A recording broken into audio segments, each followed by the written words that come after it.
Okay, let's go ahead and prove the fundamental theorem of algebra. And so the statement goes, if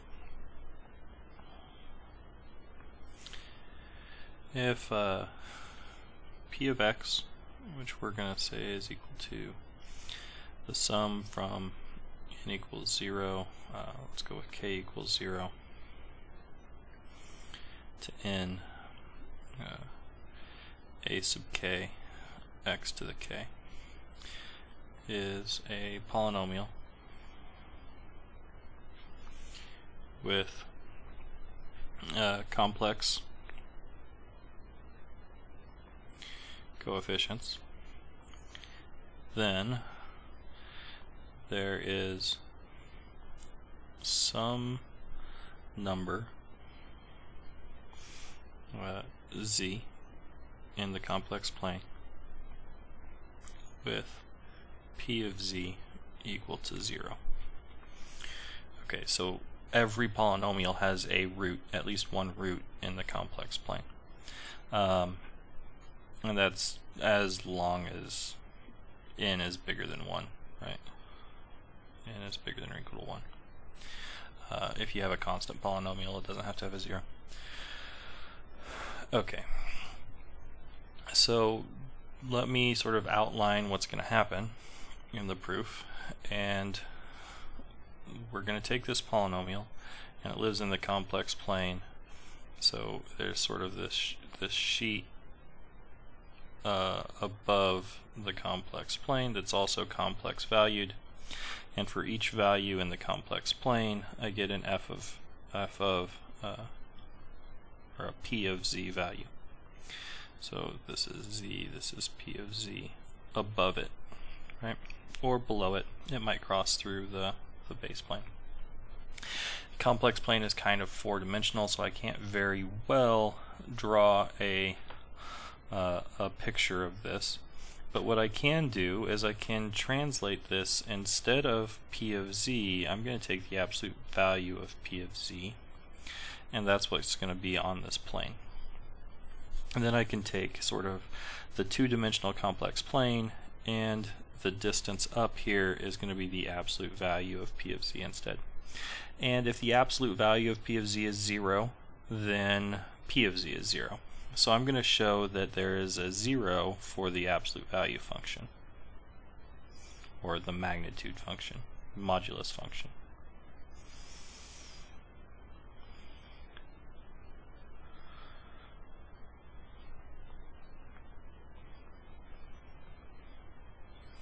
Okay.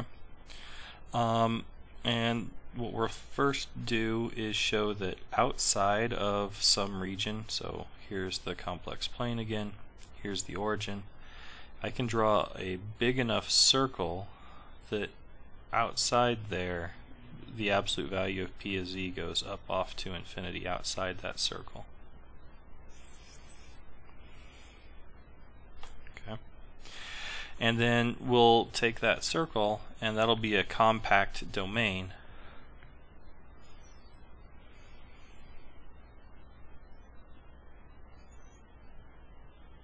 So on that circle I've got this compact domain, and we'll call this n sub r of 0. And that'll be a compact domain that I work on. And then because the polynomial is continuous, and because the absolute value function is continuous,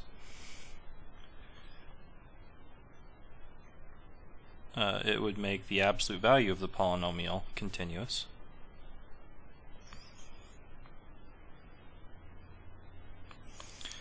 On the neighborhood radius r at 0, it takes on its minimum, which is compact.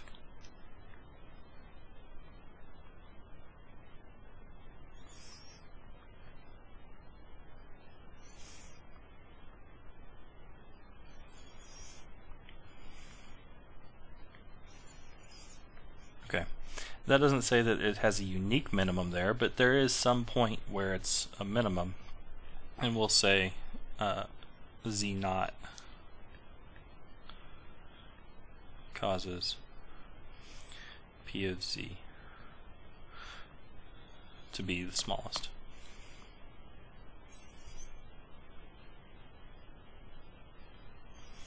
This is not necessarily the only place that it's the smallest, but it's one place that it's the smallest. Okay. And then I want to focus on z0 because the absolute value or the magnitude is always at least 0. So if I can show that it's equal to 0 there, we'll show what we needed to show. So we'll focus on z0.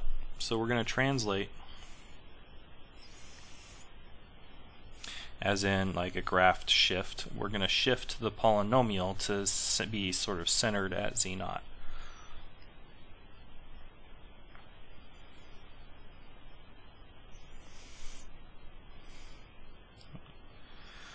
To q of z minus z0. Okay. This shifts, this is p of z, and we're going to find q of z to be that. So this just shifts the minimum we found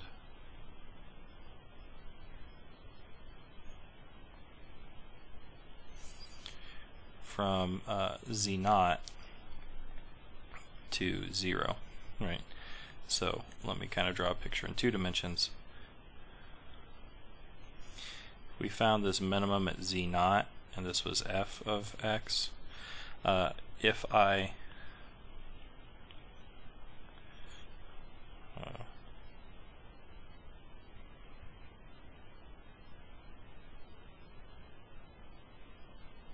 I think I want to do a plus instead. That's going to be my shift left.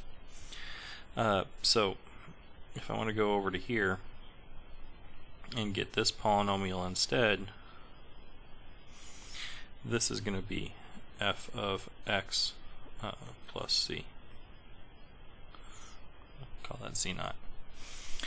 And we're gonna use that so that I can work around at 0 much easier. I can work at 0 as focus easier. Okay, and then we're just going to scale this new polynomial.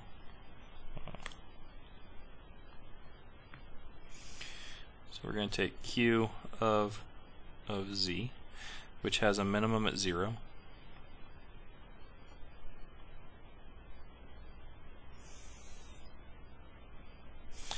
And scale it, which has a minimum at 0 for magnitude of q of z.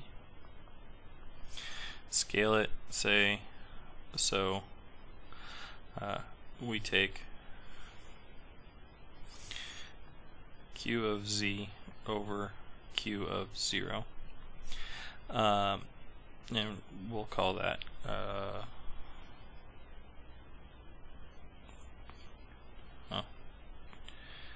t of z. Then t of z, t of 0 equals 1 as long as q of 0 is not equal to 0. So we can do this scaling as long as q of 0 is not 0. Okay. And that's going to be sort of where we're going to get a contradiction. So we're going to assume that q of 0 is not 0. We'll do this scaling, and then the minimum value that t takes would have to be 1 because the scaling doesn't affect maxes and mins. It sort of scales everything by the same factor. So the minimum is still going to be in the same spot. The maximum is still going to be in the same spot. These are both positive, so this is going to be positive. And all that, it's still going to be a minimum. It's going to be at 1 now. Okay, and then we're going to look and use some of that rotation stuff that we talked about yesterday. So here at 0,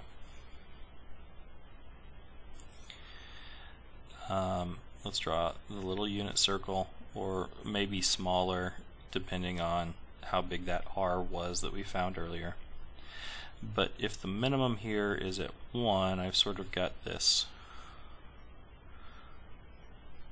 I expect there to be sort of a paraboloid shape here for there to be an actual minimum there. If it doesn't look like a paraboloid, like it has to be minimized here by assumption, so I can't sort of slide down on this side like that. It has to sort of go up from each direction that I go in. Okay, but the problem then is if I look at q of z, it's going to start out as 1 plus, I'm going to maybe be missing some, maybe I'm missing the degree 1 term or the degree 2 term, but I'll have sorry, t. I'll have some coefficients here. Let's say I think I used a to start with, so let's use c sub k z to the k plus dot dot dot. And the translation doesn't affect what the degree of the polynomial is, so this will still be c sub n z to the n. But it might remove some of these first. Maybe c sub 1 through c sub k minus 1 are all zeros, so I don't have those terms. So we're going to look at just this piece of it for now, because when I'm really close to 0, this is sort of the biggest piece of it other than 1. If z is really close to 0, these guys are also really close to 0, and so is this, but this guy is less close to 0 than the later terms. Okay, and we were able to figure out, or we showed that there is some z, let's call it some x, such that c sub k times x is strictly negative, is a negative number. Okay, we'll take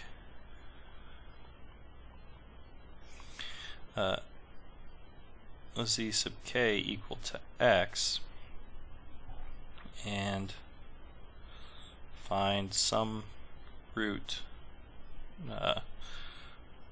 z prime z hat, so that this is the kth root of x. And then when I plug this z hat in,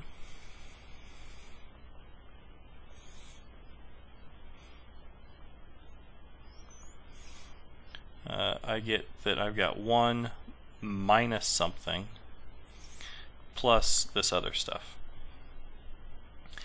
And if I can make sure that I'm subtracting this stuff here is significantly bigger than this stuff here, then we'll show that we have a contradiction and 1 isn't actually a minimum, and we can do that. So if this is significantly bigger than this, we get a contradiction.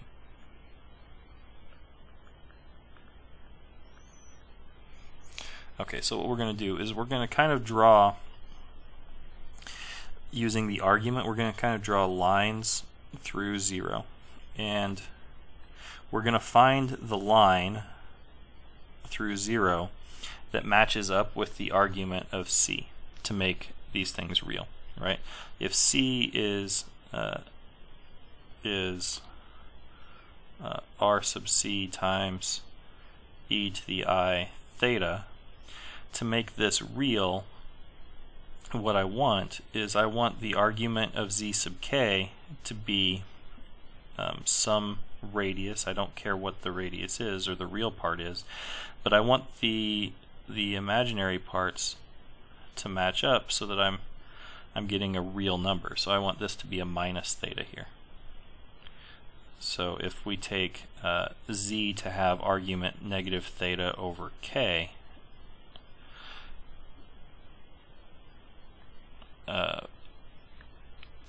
and we put that in here for c prime, then we'll get that the outputs of the polynomial along this line here, where this line has argument, this angle here is negative theta over k, then the outputs along that line up here are all real, and I get sort of this shape here. But because if r is small enough, I get negative numbers, it actually goes down on this side and I get a contradiction. Okay, so that's going to be how we approach this thing. So let's write all of this stuff out. So here's the proof of the fundamental theorem.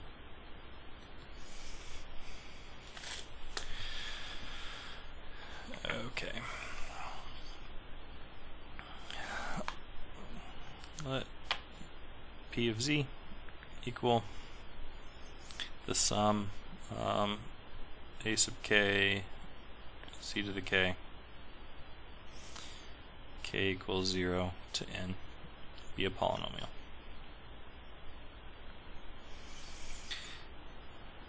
Then the magnitude of P of z is at least the magnitude. I'm going to use a reverse triangle inequality here. So I've got a sub n times the magnitude of z to the n, and then the reverse part is a minus a sub n minus 1 z to the n minus 1 minus dot dot dot, and I can put magnitudes on both of those pieces, and I get magnitude of a sub 0 in absolute value. There's a reverse triangle inequality thing going on there. Okay, so this is equal to the magnitude of z to the n times the magnitude of a sub n, that one stays the same, minus the magnitude of a sub n minus 1 over magnitude of z, plus magnitude of, minus a sub n minus 2 over z squared minus dot dot dot minus the absolute value or magnitude of a sub 0 over z to the n in absolute value. And this guy is bigger than or equal to 0 for z large enough in magnitude. Alright, this thing goes to infinity because this thing goes to 0, this thing goes to 0, this guy goes to 0. So eventually the thing that kind of works out in the long run is this part, and so this goes to infinity as the magnitude of z goes to infinity. Okay, so let me write that out. Since the limit of P of z as the magnitude of z goes to infinity equals infinity, we can find some radius where all values of the magnitude of P of z are less than,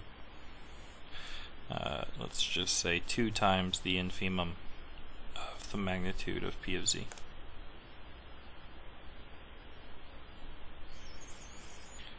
Call this radius r. Okay, that is the infimum of P of z over z in n sub 0 of r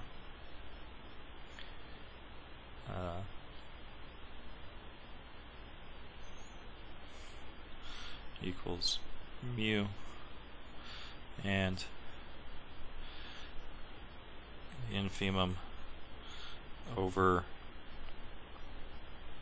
P of z over z in C equals mu, and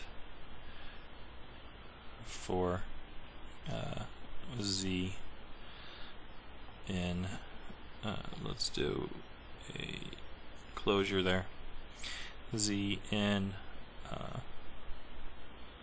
the set where the magnitude of z is strictly bigger than r, cause magnitude of P of z to be bigger than 2 mu.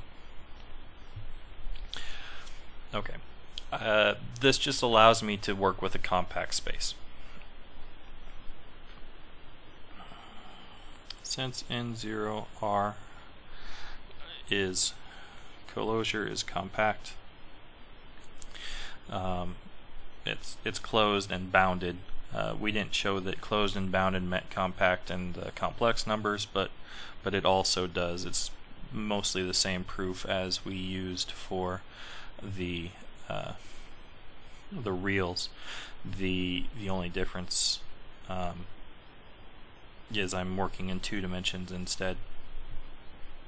Okay. Since this is compact, we can find z naught, where magnitude of P of z naught is equal to mu. We don't have to have this be the only one, but we can find one place where that's true. Okay, so we're going to set, okay, so assume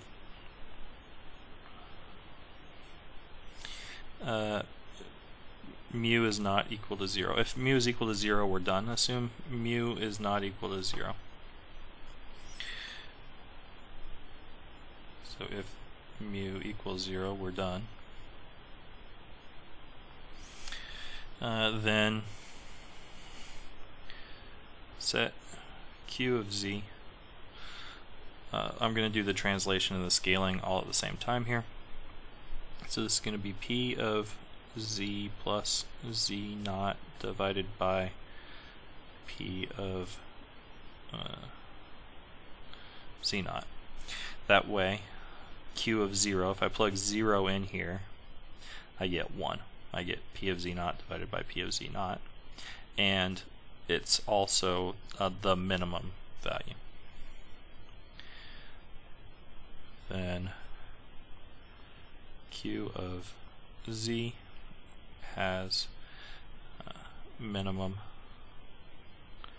of 0 and minimum of 1, and it happens at z equals 0.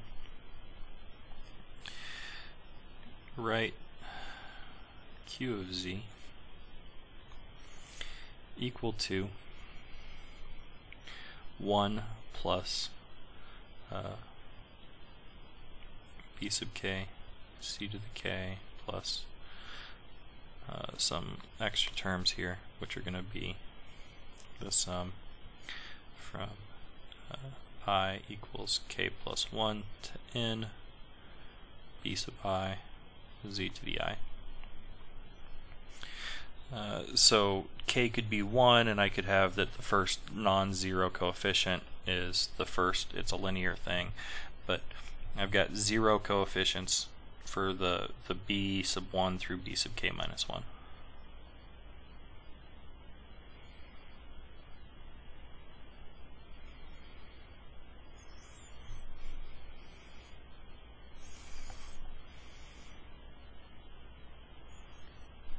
Okay.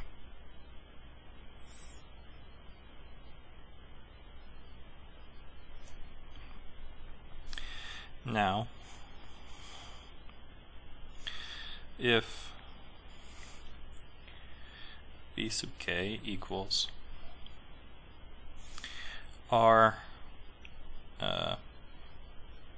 times e to the I theta, okay, then we can find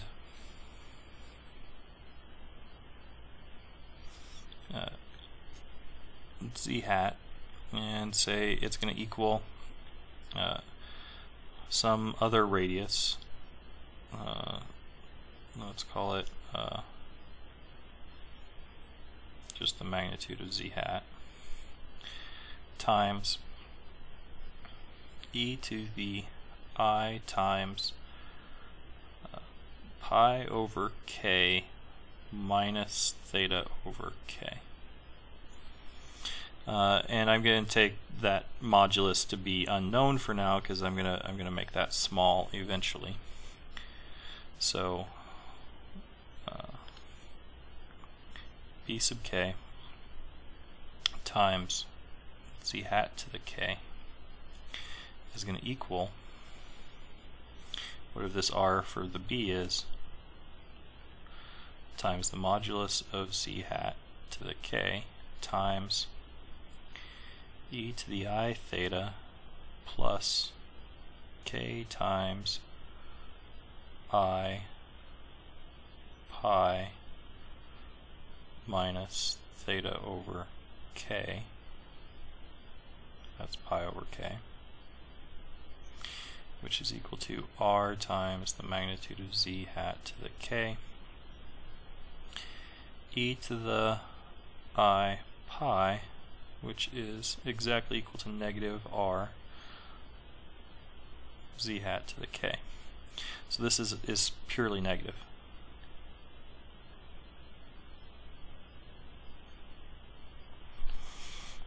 Okay. So let's look at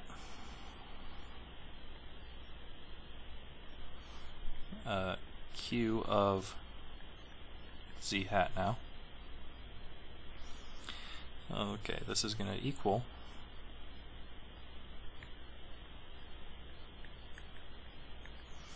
going to equal 1, and it's going to be minus r z hat to the k.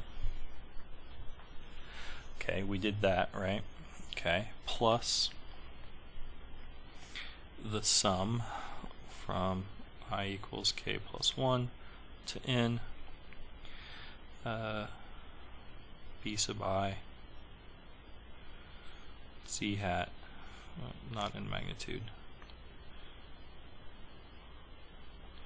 to the I. Okay, so this is going to be smaller than 1.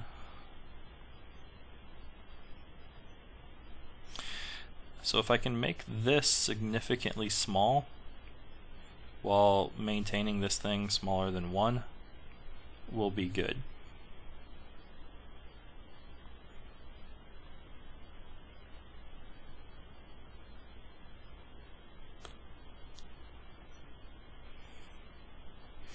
Because if I can do that, then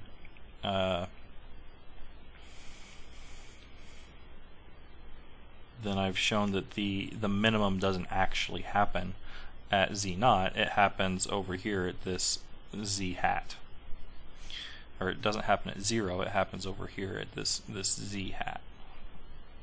Okay, so q of z hat in absolute value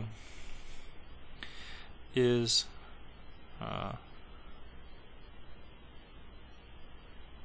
smaller than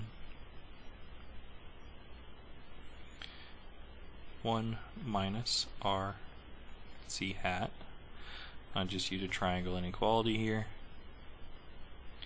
plus this guy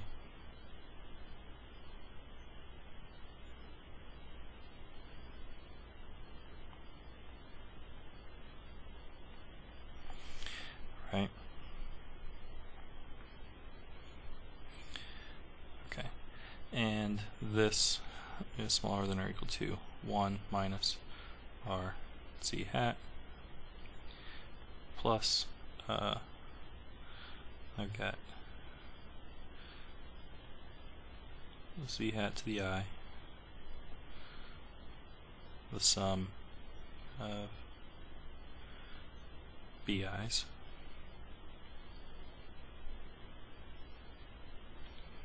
this is to the k.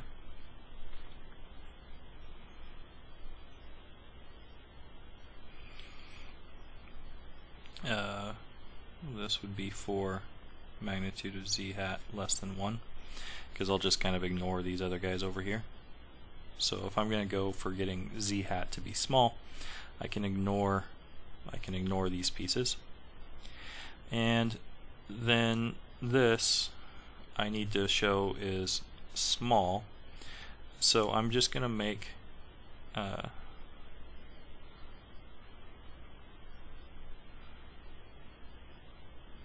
this significantly smaller than this. And I do that by making z smaller, right? I is at least k plus 1, so there's an extra factor of k there. So when r z hat to the k is bigger than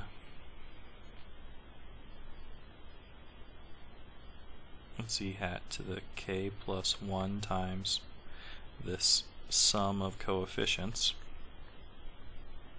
from k plus 1 to n, i.e. when, if I solve this for the magnitude of z hat is less than, I'll divide both sides by z hat to the k and divide both sides by this summation. We have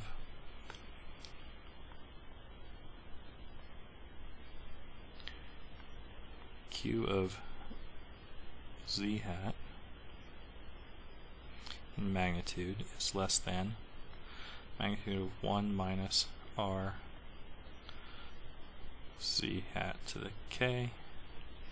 Okay, so that says I've gone left from 1 by some amount, and that amount that I've gone left by 1 from is bigger than the amount that I go back right here. So I'm going to go left this amount, and I'm going to go right this amount, and so this would be smaller than 1.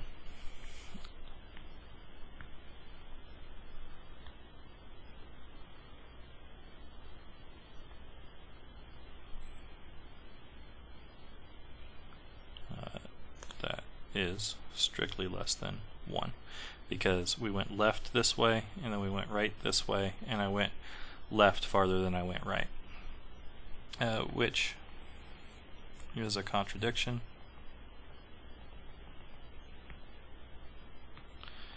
So the minimum must be 0. Right? Our assumption was it was non-zero and we could scale this up. Since we can't do that without getting a contradiction, the minimum must be 0, giving a root at z0.